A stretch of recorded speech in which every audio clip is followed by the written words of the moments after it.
Well, one US versus one Japan works out at least. Yeah.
Okay, we should be back on stream. I'm going to get rid of this audio and switch over to game audio here. There we go.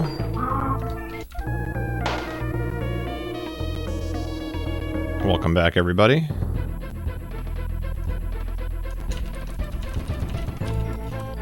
You'll have to forgive me here. We're improvising this because this was supposed to be a 4-player race, but we lost 50% of the entrance. Sorry about that. It's all good. Glad to have you guys on commentary too to help out. Of course, of course. My pleasure.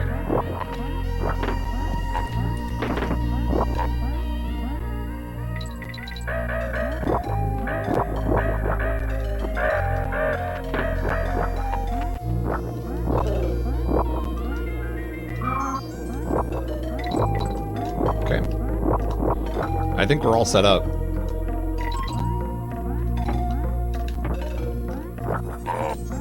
Excellent. How's it sound, stream?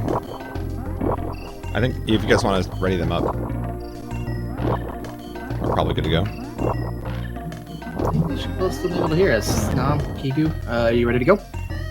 Yep, good to go. I think Kigou finishing up Webwoods there. Not going for the single banana. Okay, so we'll do a countdown here.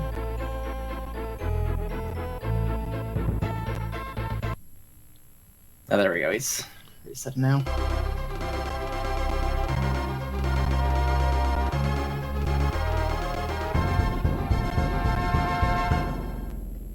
Okay, so we'll start in 3, 2, 1, go. Welcome everybody to Donkey Kong Country 2, the highly successful follow-up to the original. So right off the bat, this first level's pretty straightforward. It takes a whole like 40 seconds for the game to start getting a little broken. We'll just go through this level plainly. Introduce myself. I'm Supreme, and I have Antilles58 on commentary with me. Hi, everybody. All right, so we're through the first level, and now things get a little bit different. There are warp barrels in every level of the first 2 worlds, save for the boss levels. But we're going to be taking a different exit strategy here. You're going to see your first glitch of the game called clashing and wrong warping. Until you're probably better suited to explain how exactly this works. Yeah, basically what happens is that for every object in the game that's on the screen, there's an ID in memory. And what they were doing by trying to get the beetle clash is trick the game into letting you hold an object that's not there anymore. So by throwing a beetle and re-grabbing it while you're hitting another beetle, you're able to hold on to an invisible object. So that lets you basically hold an ID that no longer exists. And since that ID no longer exists, when you try to throw it, it takes on the ID of another object near you, in this case, the warp barrel. When you're in the warp barrel that got thrown without an ID, it doesn't know where to send you, so it just exits the level and gives you completion. Just in time, you're going to see another one paired with another glitch called the, I don't know if I call it a glitch, but trick called the Radley double jump, which allowed Nam to quickly hop up there.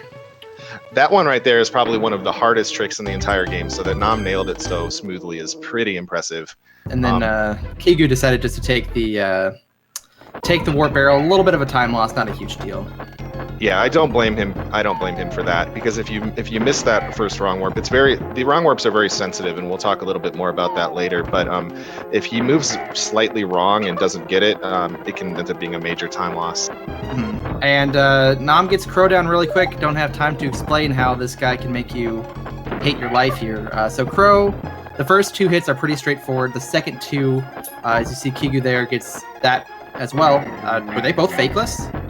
I didn't see Kigu's count, but based on how quickly he finished, it might have been. I'm pretty sure they were both no more than fakeless. one. So Yeah. that's really, really nice. There were no fake eggs dropped Yeah. in the 3rd and 4th hit, which We have this thing called the World 1 Infinite in this game, which I think is in a lot of games, but yeah, it's a major reset point if Crow decides to be uncooperative and give you fake eggs. and so Another Nam wrong got warp. past it. Yeah, this was a different style of wrong warp called clobber bashing. Same general concept. It just sets up a little bit differently. Exactly. But just there is you grab a barrel and a chest at the same time, and they break each other, and you end up holding something invisible. But you're seeing something interesting there on Kigu's stream, something called a team throw double jump or a big boy. It allows you to get a lot of height by teaming up, throwing one of your Kongs at an enemy, and pressing B as the Kong returns to you. It gives you this little boost, and that right there to get to that warp barrel is one of the first places we see it in the game. All right, now that we have a moment to catch our breath here, we explained a lot of the things you're just going to see throughout the run. Got a nice break here. You have to go through the guitar here because the warp barrel drops you into this second barrel, which automatically gets the target bonus. Yeah, you definitely never want to hear a fanfare. So every time they hit a level finish, they're going to be doing their best to not trigger that fanfare, because all it does is waste time. Diddy is even worse than Dixie. Do you guys have a few minutes for a quick plug? Yeah, go for it. Okay, so everybody, if you donate $5 during this run, we have a fabulous prize that is going to be given away to one of our donators during this run. It is a cartridge for this game, DKC2 for the Super Famicom, and that is provided to us by Retro Psycho. You can check out his eBay store, and he has pretty much anything you need for retro gaming, controllers, consoles, games, you name it. And they're really good prices, so thanks to him for donating that, and get your donations in, because one of you is going to win. I bought Yoshi's Island Japanese from there, so definitely Great store. it's I good bought a lot store. of stuff from him. It's I might need to buy a new controller from there. All right. If things look the way Nam they do. is just now attempting something called lava jump, And he gets it. and yeah, pretty easily. It's trickier than it Kigo's looks. doing it too. Trickier than it looks, but it saves. What is it, like 4 or 5 seconds? Yeah, it's 4 seconds, and if you miss it, you lose a minute, which is pretty much the story of this game. Everything saves a couple seconds or a couple tenths of a second, and if you mess it up, you die. All right, so easy cleaver. They both look like they're well on their way to having really good cleaver fights. Yep. The goal with Cleaver is to time it such that the second you pick up the cannonball, Cleaver is basically right on top of you. So both of these guys with really, really smooth Worlds 1 and 2. The difference between the two is pretty much just that Nam got the wrong warps in World 1 and Kigou didn't. All right, so we're out of Warp Barrel World. Every level, you're either going to wrong warp or you're going to play to completion. So you're going to see a lot more movement tech. Starting with our boy Ramby here. So these jumps look pretty cool, but they're really not that difficult. It's basically just charge and jump. Ramby gets used a lot in the game, but there's only a few places where he's really difficult to use. Mostly it's just run and jump. So you can try and skip, going through the left barrel that shoots you to the right barrel, and you see Nam team throw there. That comes into play here in just a moment with another trick. And you're going to see he's going to take an intentional damage boost here and launch himself into the air for a super jump. And allows you to skip this last barrel, which... And he doesn't get the G. Nam, what are you doing? Gosh, unbelievable. Let's see if Kigou gets the G. Yes! All right, so far Got one. Kigou is officially winning. But they both made it across. I mean, that's not a difficult trick. It's one that you might die on a few times, but once you get it, it's pretty consistent. Yeah, the hardest part is just giving yourself enough time after the super jump to get high enough that your hover will take you across. It's easy to have the instinct of just press Y to start your hover as soon as you can, but you won't be quite high enough. And that brings us to Glimmer's Galleon, which is easily one of the hardest stages in the whole game to go fast in. It's not necessarily one of the hardest stages to play once you know what you're doing, but every time you see one of these guys bonk into a corner is a little bit of time lost. Yeah, it's a pretty consistent theme throughout all the DKC games that, running into corners is pretty dramatic time loss. It builds up over time. Yeah, the water stages are typically some of the hardest to optimize in the series. Definitely. And I mean, it's really easy to go through the level, think you've done pretty well, but you lost 10 seconds without even knowing. It's just really hard to see the time loss, whereas in other levels, if you're not rolling or jumping, it's really obvious. But here, it's very tiny things. But Nam got through without too much consequence, and it looks like Kigu's doing the same. Oh, got the goals up. There's something we missed, is that certain levels allow you to do something called a goal swap, which is really convenient, especially when you're doing levels like this where it's better to have Diddy in front. And in most cases, Diddy does move faster than Dixie, so you want to have Diddy in front as often as possible.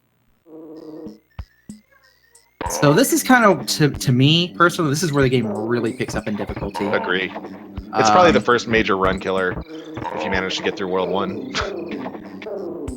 Oh, and there it is. We go. Nam takes a death. Very close to the mid barrel though, so they're gonna still be about even.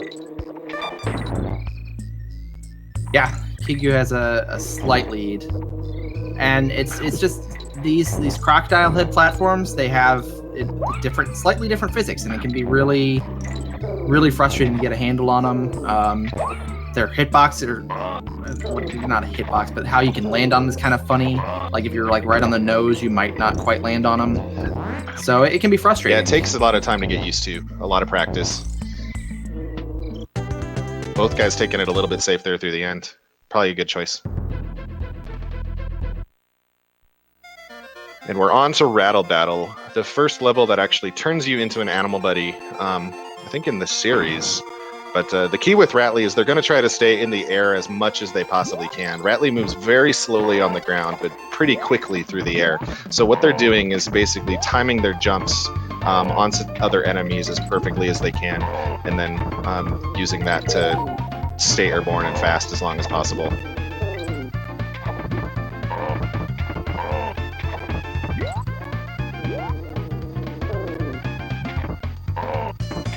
This is another stage. I don't think it's as difficult as the previous stage, but it's one that requires a lot of practice to get optimized and to actually really even feel good about moving in. Definitely. Once you get there, though, I feel like this stage is really fun to do. It's definitely one of my favorites. It has a really great potential for disaster, though, because Ratley's hitbox is almost as bad as on guards, which is to say pretty bad. Like, you'll sometimes think you're on top of an enemy and you'll take a hit, or you'll be on the side of them and you'll jump off of them. But when the game decides to cooperate, it's a pretty fun level to do. Nam gained a little bit of time. He did a little bit more optimal strats that included some small double jumps. Now we get to what's this one? Slime climb. When you play in Japanese, I never remember the level names. So you're seeing another super jump here that was done by swapping the Kongs in the water, and now we're gonna stack it with a wrong warp. Yeah, this stage is pretty broken. The reason this wrong warp works, so you're seeing the beetle clash again, the throwing and re-grabbing at the same time. So the way this wrong warp works is by doing that super jump out of the water, you skip the trigger that causes that water to follow you up the level. So that's what lets them fall down to the bonus. Normally when you're at that height in the level, it's underwater, but the super jump is not only fast, but also makes that possible. Fortunately, this one is not too difficult, because if you fail it, not all the time, there's certain conditions, depending on how you fail it, quote unquote, that can save you, but you hit the halfway point and you have to play out the level. Yeah, it's definitely costly. A lot of people would reset if they mess that up, but in a race, that's not an option, so these guys getting through is pretty good. We're very close still here in Bramble Scramble. Some intentional damage boosting here to get Diddy in front and to skip through the B a little faster. We'll see if they get Vine Clip. Kigu's coming up on it. Looks, just a little off. See, and Nam gets it. That's huge. So That's Nam retakes big, the big lead. time save. So what that is that's another one of those big boys or team throw double jump. So by being in a precise location, throwing Dixie at that what are they called? Clap traps, clamp on, something like that, and then pressing B again while she's coming back towards you, you're able to jump. And the key with vine clip is you have to hit a very precise location on the vines above. It's a consistent setup once you get there, but getting it perfect takes a lot of work. So Cudgel has some little optimizations here, as you're seeing Nam do. If you can time, and there's some cues most people use Dixie's kind of breathing, like you see her mouth animation while she's standing still to kind of dictate when to move, so Cudgel isn't facing her, and you can just whip your hair back into Cudgel. Claude called it hair oscillations. Yes, hair oscillations.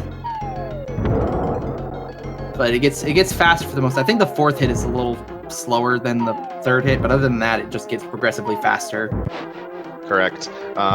This is actually a great example of something that is a very minor time save, but can potentially lose a lot. Over the course of this boss, you'll save maybe 2 seconds by doing this quick hit on every single throw. But if you drop any one of them, you're going to lose at least 10 seconds. So you're saving a couple tenths of a second versus losing 10.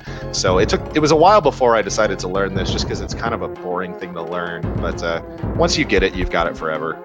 Yeah, that's the great thing about this game is that, it doesn't take a lot to get a decent time, and you can just add harder strat after harder strat. It's a very accessible game to get into, and while still kind of being challenging to optimize. Definitely. Yeah, I'd say the difference between a 41, which is something I'm right on the verge of, and a 40, which is starting to get into elite territory, is months and months of work.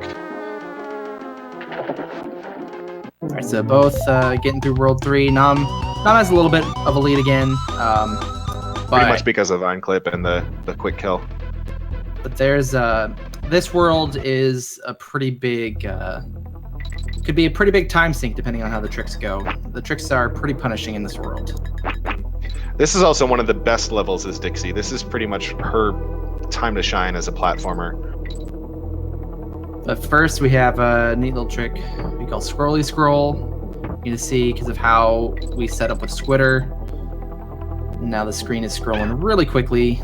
I don't think anybody knows exactly why that happens, but the way they're setting it up, if you watch on Kigou, what you'll see him do is get onto the hook, a web platform, and the spider all at the exact same time. And somehow that just freaks the game out. It doesn't know what to do and does this.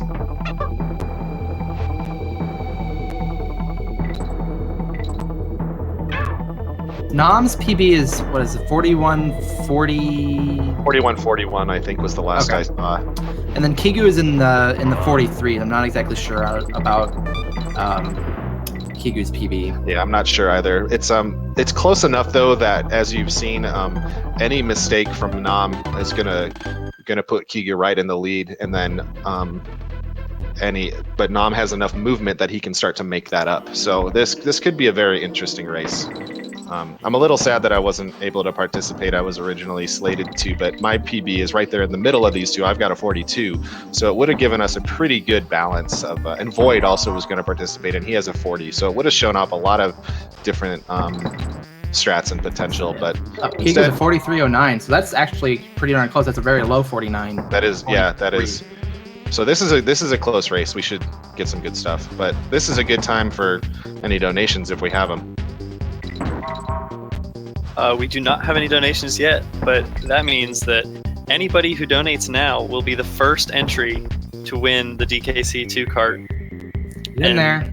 The lowest, if you donate $5 or more, then you'll be entered to win that cart. So definitely get those donations. I'm running Final Fantasy VII later, and I just want to say we got 6 characters we can name. Yep. 6 characters, and just a personal bias here. I'd like to see Sid named Jackifer after my dear friend and streamer Jackifer, as they are pretty much the same person. So I think it would be appropriate. Yep, and that one is the current leader for Sid is Boom Shaka, and they have $10 for Boom Shaka. So that's definitely an achievable snipe if you guys want to get in there and help Supreme out and name Sid after Jackifer. All right, and on that note, we've got Brambler coming up here. Bramble Scramble, while one of the hardest platforming levels in the game, is also now even more broken with a wrong warp that is probably one of the hardest wrong warps in the game. So let's see if Nam is able to get it. Nope. And it's punishing. Dang. You got to sit there and kind of think about what you've done and think about your life decisions, and then you die. Yep. So what he's trying to do here is it's a really weird way to beetle clash. Like normally you throw a beetle and clash into another beetle, but what he's doing here is trying to clash the beetle on the vines. There's a very, very tight window. All right, Kigou gets the invisible barrel. Or, let's see if he has the right IDs. He does. Gets the wrong warp. So just like that, he's in front. So you saw that basically the way they do that clash is you have to be at the right location. You have to let go of Y and repress it within 4 frames. Nam did not get the ID. So here's what I was saying earlier about how the IDs matter. So like I said, every object in the game has a certain place where its ID lives, whether it's memory location 0, 1, 2, 3, 4, or 5, etc. You have to make sure that you move objects onto the screen in such a way that their ID, the invisible object you're holding, gets mapped to the ID of, say, the bonus barrel here. So if he moves incorrectly, then when he throws this object, the barrel won't be there. So he got it on the 3rd try, which is losing about 40 seconds. And now we'll see if Kigou can hold on or if Nam will be able to catch up. So in this case, the typical thing that messes you up with the IDs is actually that hook that you pass on the way up. I believe you want to be off the vine before the hook returns, and that's Correct. how you typically Yes. set up. You need to load both the beetle and the invincibility barrel before the hook goes back. So there's a few different ways to do that. The most common and the best one is just to jump really quickly. I try to make sure I'm up there in 5 or 6 jumps, and I usually get it. But it's also possible to do it a little more slowly by climbing a little bit, waiting for the hook to go out and go back, climbing a little more, and then going up while the hook's out the second time. Few different setups, but then again, you can also, if you move poorly while you have the invisible object, you can still mess it up. All right, so now we're on a mud hole. This is another mud equalizing moment. This is a very punishing level. Yeah, I'd say definitely top 5. Very for difficult difficulty. to optimize. As you see Kigou there, basically toying with death in that death plane Yeah, under the marsh. dang eagle pits. That's an important rule of this game, is everything is an eagle pit, even though there are no actual eagles in this game. So Nam also getting a mud hole here. Not too far behind. I mean, there's still enough game that... This is very close right now. I'm very, very impressed. All right, so we got another wrong warp coming up here on Kigou's stream. This one done with beetles as well. This one's pretty precise, but again, Yeah, consistent. the ID setup on this is probably the most complicated in the game. I agree with that, yeah. That, like, even that little movement to the right that he just did. Yeah, And he still misses didn't get it. So what you have to do, there's a long explanation that I'm probably going to butcher, so I'm going to probably just try and do a simple version, is you're trying to get the first 2 beetles to load before you throw the cannonball, and then get on the 3rd after. And You then basically do- want to scroll the 3rd one on the screen while the explosion sprite is still there. Which sounds more complicated than it is, but because once you learn it, you've got it. But let's see if Nam pulls it off. And Nam can pull right back into the lead here if he gets this. Oh, maybe not quite the lead, but close. Gets it. We're really Yeah. close, Oh, guys. Yeah, Nam is just like frames ahead. Well, a little bit more after that map error, but very close again. All right, so you're gonna see another big boy here, hopefully in a moment, from Nam. That skips a good chunk of this level. Gets it. Very nice. So you skip a lot of up and down the honey, or Both whatever of you them, want to call it. Yeah, Yeah, it's they both got it. pretty punishing to miss that one, which it's also common. There is a backup, but it's a little bit slow. Ooh, the super jump there. Do you guys have Very a quick nice. second? Go for it. We have $5 from SG Poseidon, who says, "Love me some DKC. Good luck to all the runners." Thank you very much, SG Poseidon. So he is the only one entered at the moment for this DKC card. So he's got pretty good odds, if you ask me. And SG Poseidon, if you would like to put that to an incentive, just message one of the mods or put it in chat, and we'll get that updated for you. Jackifer for Sid. You're seeing some cool Ramby tech here. You're going to see a double jump to get over that little boost barrel. Saves a little bit of time. Wow, this is such a good race so far. Yeah, I mean, being on King's Ink Steam at basically the exact same time is pretty much what you want to hope for. World 5 and World 6 are where anything can happen, so even if one of them dies, this is close enough that we could be close all the way to the end. So King's Ink is a pretty straightforward boss. You don't want to mess it up, but it's very manipulable with these kind of the attacks where he's invincible. But he's very pattern based. You see, Nam's basically doing the exact same thing every time and getting him. And then you just get down to this phase, which is kill all the bees, and it's over. Pretty straightforward boss. Kind of difficult to learn. Like it's still a difficult boss when you're new, but it's definitely one of the easier bosses to learn and get kind of optimized. Yeah, I agree with that.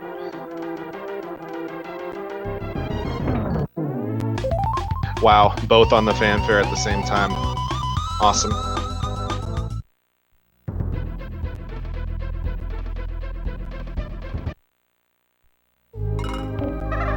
So World 5 is probably one of the, if not the most fun world in the game. The platforming is just really good. There's some really challenging and punishing but rewarding levels, and even the auto-scroller has a lot for you to do in it. So we'll be seeing lots of great rolling and jumping and death-defying tricks here for the next 5 stages. Yeah, this is actually a pretty nice break. World 4 is a really punishing world, and this one is too, but it's a lot more enjoyable. Like you're gonna see, I would say, I mean, Web Woods is easily the most difficult. Parachute Panic looks really scary to someone who hasn't run this game or seen a lot of runs of it, but it's a thrilling level to play. It's probably my favorite IL in any of the 3 games. Yeah, I could see that. You're absolutely right. I think that even though this might be harder than World 4, there's just not those single moments that are so likely to kill your run, like Brambler and Mudhole are just punishing. But everything here just feels really good. Even this auto-scroller, like I was saying, it's easy. There's nothing particularly challenging about it in any percent. But what they're doing is every time they're going up a slope, they're jumping. Every time they're going down a slope, they're jumping. And they're trying to do this to save frames. So basically the entire level, you're focusing on actually doing something. So it doesn't feel like a normal auto-scroller where you just sit around wasting time. You'll see little things like jumping through the door as well to save some frames. Yeah, they're going to try to hit the doors at the highest point they possibly can. Maintains a little bit of speed. Especially with the plus and minus barrels in this level with the timer, there's just a lot of, which ones do I have to jump for, which ones, which minus barrels do I have to avoid. There's a lot of planning went into this level, which is can't say that about a lot of auto-scrollers. It's true. Another I didn't mention, they want to stay flat as much as they can on the straightaways. Like you lose time by jumping on the straightaways. So they'll intentionally hit some of the barrels because they know they don't need that time.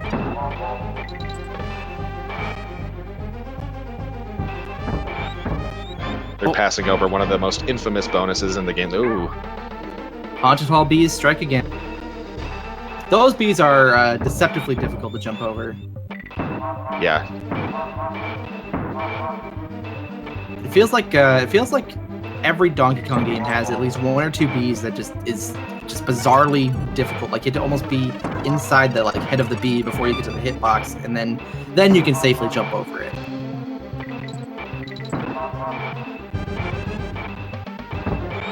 Both through with no major problem. So it's a little bit nerve-wracking then if you take that hit, because if you take a bad jump and hit a barrel or miss a barrel that you're not supposed to in that last part, the ghost can get you, but they're both through.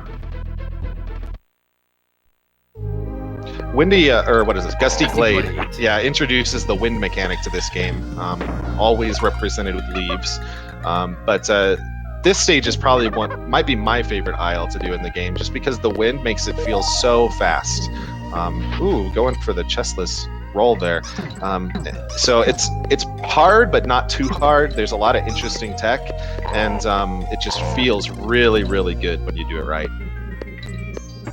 All right, so you're gonna see a team throw into this barrel. These barrels coming up. I kind of jumped the gun because I forgot about the hooks. All right, so now coming up on the barrels, you're gonna see a team throw here. And that's to do the goal swapping I was talking about earlier. You want Dixie in the front for the next level, actually. So you do that throw to get you in the state that allows you to do a goal swap. See. Yep. So the state that he's referring to is something called an airborne state, and it's basically when the game has a flag set that thinks your backup Kong is in the air, and when you switch over to them, when you're in the air on top of a goal, it thinks you're jumping on top of the goal. So you can't do that in every stage. You have to get it in such a way that that airborne flag is set, and it just so happens that by team throwing Dixie into that barrel towards the beginning, you're able to set that up. But here we are on Parachute Panic, as Supreme mentioned earlier, probably one of the more noteworthy stages in DKC2 speedrunning.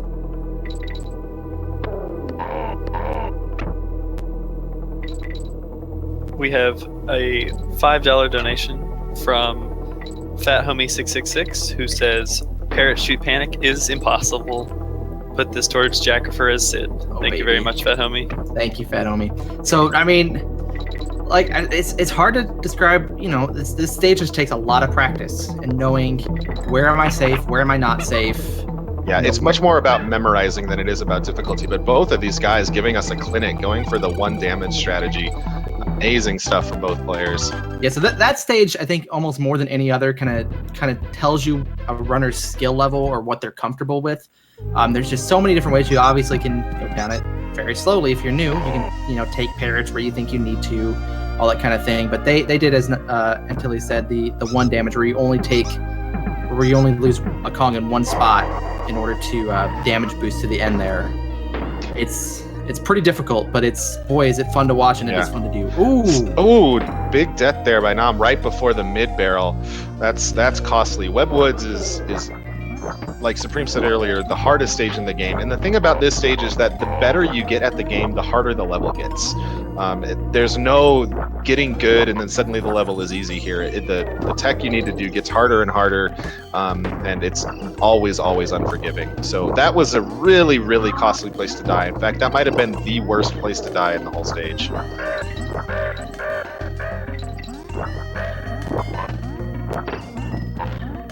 Alright, so Kigou's cruising right along right now, but I mean, there's still some hard stuff left. There's one more damage boost. First Eagle Pit. Yeah, we haven't really talked too much about Squitter's mechanics, but by pressing the L button and R button at the same time, you're able to make a web platform instantly. Really nice Webwoods by Kigou. But by making that platform instantly, you're able to save the time of making them. Oh, another death by Nam. That's what Webwoods will do to you.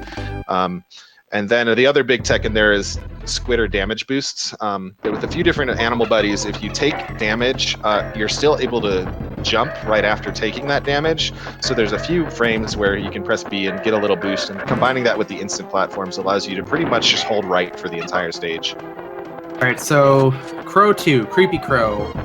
I would say probably the most frustrating boss. I don't know if I'd say hardest boss, but it's definitely one of the most frustrating bosses in the game. Yeah. I mean, you can get bad luck, like Kigou did here on hit number 2. The barrel spawned on the left side, so you had to kind of traverse a little bit more. You gotta get good at rope climbing quickly to not have to worry about the eggs as much. Oh. Okay, Kigou should be fine. Yeah. Still fine. I mean, you see there exactly what Supreme's talking about. I mean, if Nam has a good fight, gets a little bit of good RNG, we're right back, right next to each other. Strong finish with Kigou. All right, then you see the swap to Dixie again, as we were talking at the very start with the fanfare. Diddy fanfare is not good. It takes longer, and I think it's 3 or 4 seconds. Yeah, it's significant. So it's better to just switch to Dixie there and get that fanfare instead. We have another $5 donation from a Walters Kong, who says, at this point, my donation budget has gone far out the window, so much so as it not to be even worth worrying about anymore. Help Sid come closer to Jackifer. Thank you. So it is officially tied up between Boom Shaka and Jackifer for the Sid name in Final Fantasy VII. Excellent.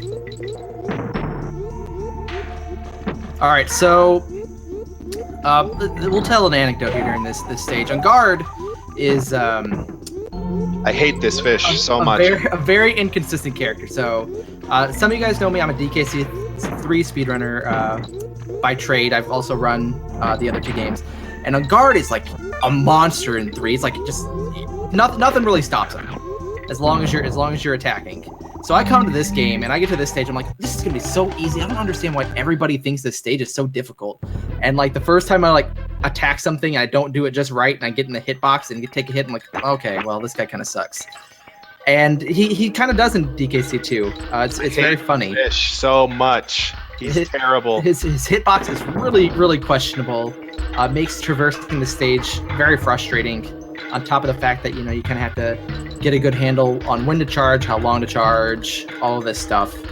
So it's a pretty frustrating level to learn. But both guys clear it with relative ease. And at the end here with Nam, you're gonna see they're kind of waiting for the water to go down, and this is to avoid getting the fanfare at the end. Correct. If you land on the goal in the water, it'll play that fanfare. But if you do what's called the duck underwater glitch, which is fall off the ledge and hold down, you'll go all the way to the bottom. Then the game thinks you've touched the ground, and then you're able to hit the target from a normal distance. Windy Well is a pretty frustrating stage. It's kind of like half an auto scroller. There's a few different skips here where they're going around some bees to try to skip some platforming, but mostly it's just try not to get hit is the big. All right, so Kigou coming up on a trick here, and he gets it where you skip going under or in between that first set of bees. And this is really important. It's another one of those time-saver tricks, and you don't die if you fail it, but you have to have both Kongs for the next level, and there's no more DK barrels. So if you miss it, you have to go back into a stage and go grab a Kong.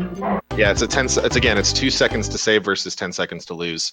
Or you could do like me the other day and be on PB pace and hit the first bee with Diddy and then hit the last bee with Dixie and kill your run. But what's important here is we're at Castle Crush. And you're like, wait a minute, there's got to be a DK barrel early on in the stage, right? Well, yes, it's right there. So Kigou needs to save this barrel, though, in order to perform a goal summon that you'll see here, because anything to make this stage shorter, by all means, please bring it on, because this is a very long stage.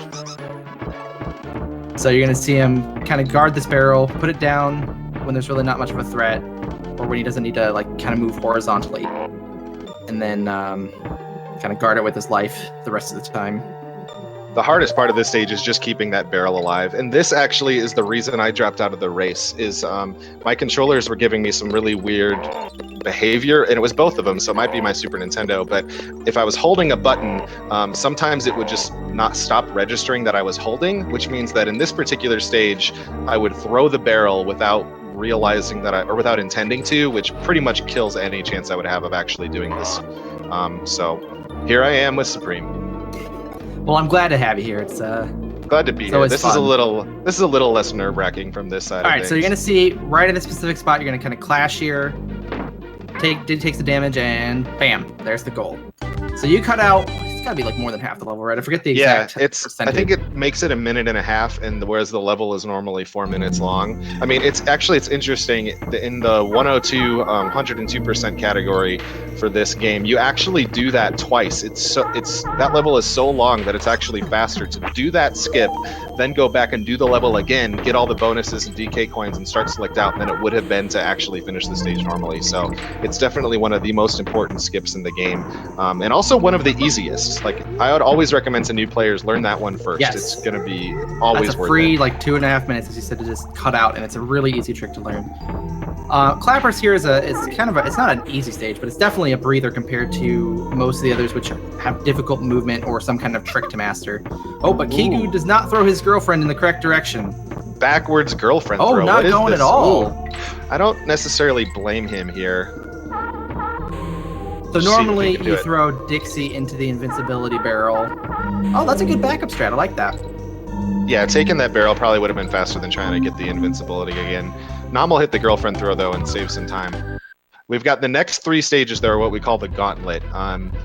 Major wrong warp here in Castle Crush, or not Castle Crush, Chainlink Chamber, and then Toxic Tower is very difficult stage to do optimally, and then Screech's sprint at the end has a lot of possible for disaster. So we'll see what happens. DLC, setting it up is certainly not as difficult as say like Brambler, but It is frustrating to get, and we'll see. I mean, top level players should hopefully get it. Oh, still got it. I was worried about that too. The other day I saw that setup for the first time and couldn't believe it actually worked. That was interesting. I've never seen that setup before by Kigou, and it worked out. It worked out, obviously. So that's good. That was another clobber bash, and what concerned me was the fact that the cannonball and the barrel were so far apart. I didn't think that was going to work. Usually you want them almost pretty much perfectly overlapping in order for it to work well. But so we're here now in Toxic Tower, and we've got Ratley double jumps. And now these things here are why Toxic can be one of the hardest levels, and also probably one of the most fun in the game. Is every one of these times you see him jump, Ratley does this little squiggle thing. So pay attention. Oh, did Nam missed it? Nam missed it. That's a bummer. That's going to make it hard for him to win this. But when Nam gets there, start paying attention to what you see Ratley do. He'll do little squiggle jumps like that, where he still looks like he's charging while jumping, and that's basically what he's trying to do. Is did he throw right there? He threw right. Oh, at least he caught himself. Yeah. So throwing right. Look at Garrison's run in SGDQ 2014 for an example of what happens when you throw right. But you'll see Nam eventually do the Ratley double jumps, and there's a few different ways to do them. One of them is to hold A and then tap B for 2 frames or less to give yourself a jump, and you can keep charging through the jump. That lets you do another jump out of it, which lets you get height really quickly. Another way to do it is called a true double jump, where you have to press A and B at the same time within a 3-frame window near the top of your jump. So it's pretty precise, and a lot of timing and muscle memory goes into this. I do expect Nam to have a pretty good Toxic Tower, though, even after all that stuff in CLC. Got a quick question. Nocturne, are you in the chat? Are you the one to blame for Nam having trouble there? So there's a joke that Nocturne, who's a really good runner of both DKC2 and DKC3, believes himself to be really jinxed, and that he is the one that causes people to mess up the trick, because I think he's pretty infamous for having trouble with CLC himself. It's true. Ooh, pretty good start to Screeches here from Kigou. Kigou does get past Screech, so you can kind of go a little bit over Screech, and you can skip the entire race. It's about a 7-second time save, if I remember correctly. Is it as much as 7? That's pretty good. Christmas will tell me if I'm wrong. Yeah. You gotta, if you don't get it, you have to sit there and wait for the thing. I don't think it's that much. I don't know where I quite pulled 7 from, but 7, 3, 12, whatever. Saves a billion. Good Toxic by Nam. Probably made up a little bit of time there, but I don't know that there's much he can do at this point unless Kigou just has a choke on K-Roll.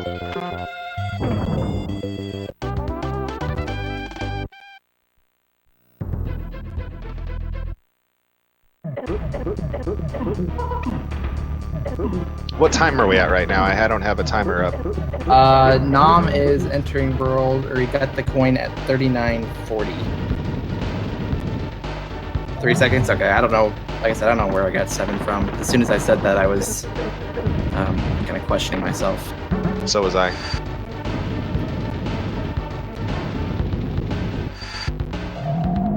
Well, as this run wraps up, this is probably your last chance to get in a donation to be entered to win the DKC2 cart. So if you wanted to do that, now's the time. And just to add to that, your odds are still incredibly good to win the cart. Like, I can't emphasize to you how much you're missing out if you don't donate $5 or more right now. Alright, so Nam is finishing up. Screech is here, moving along pretty well.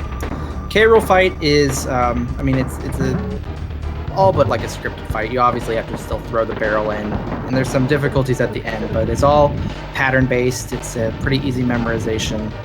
Not a lot of luck. I mean, these cannonballs always bounce, low, mid, high. It's very easy to anticipate what's going to happen. Yep. Yeah, I think Twig put it the best also at SGDQ 2014 by calling it a glorified cutscene. The only thing you can do to speed it up is just try to be a little bit faster with your throws of the cannonballs. So you'll see good players oftentimes throw at the earliest possible moment. And what the goal is, and I'm pretty much getting it right there, is something called dustless, where you don't even see the little white pixels from the vacuum suction capability of K-Roll's gun. Really good by Kigou too. So Kigu's entering the final phase here. This is probably, if there was a difficult phase, this is it. Because getting hit won't kill you, or I mean, getting hit by these things won't kill you, but they can affect you. Except for Kigu showing off here with Blue Diddy. Blue Diddy. So he gets the G. He gets Blue Diddy. I wasn't looking earlier. Did they get Swag Balloon? I think Nom did, but Kigu got hit. Oh, that's right. That's right. He couldn't.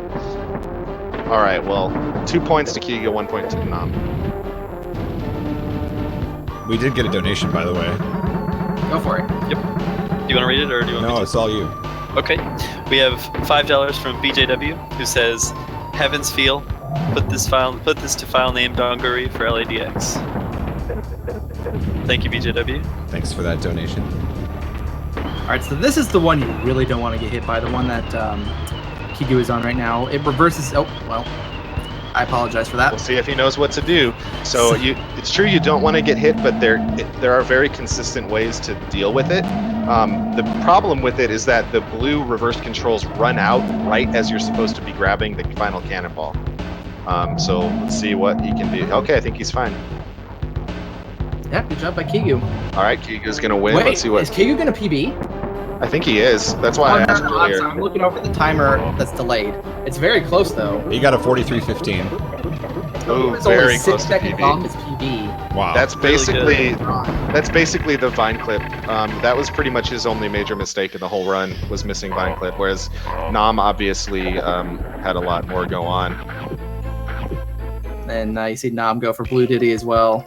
Almost required if you're on a bad run.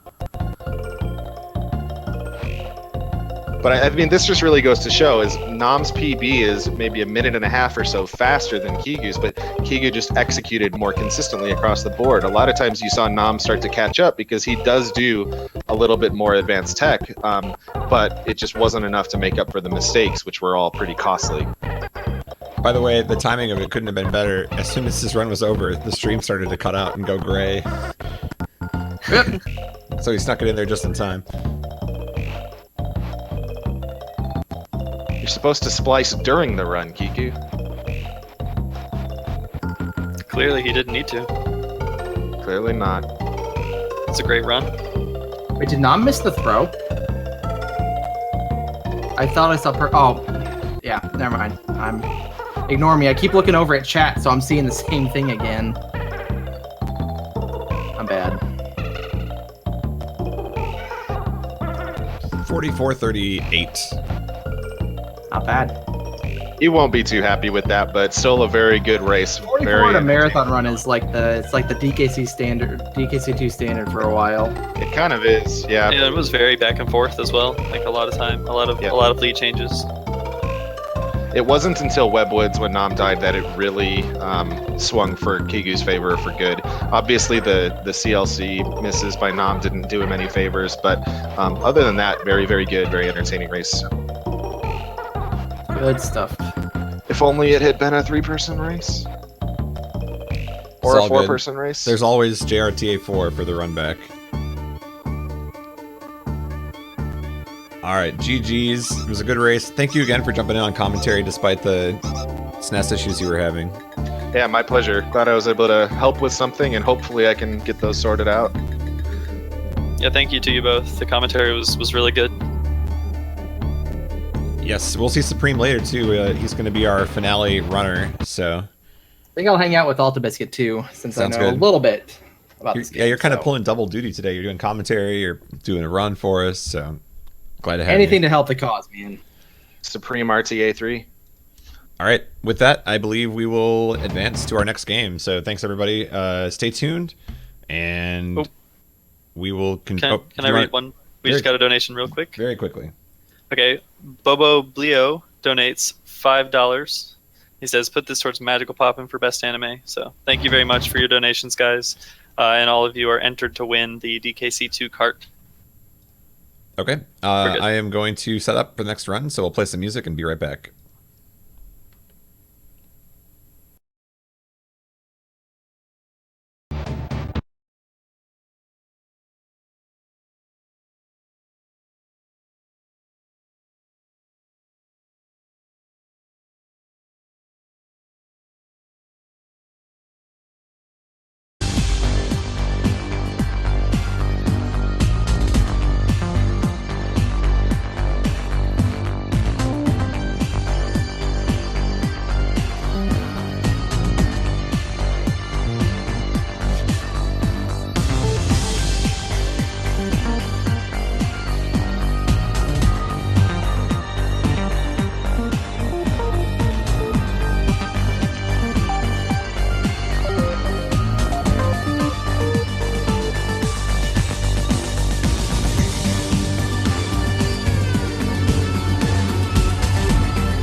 Marathon itself's been going well, just a little bit behind schedule. We're on the stream now too, so they can hear us. All right. Hi, stream. Hello, everybody. Okay, I'm going to assume that the incentive for Luigi got met. It Oh, did yeah. actually, yes. Okay. Year of Luigi. It's always the year of Luigi. It just never ends. Carter, can I get you to try talking once? Yes, hello. Testing 1, 2, 3. Seems good to me.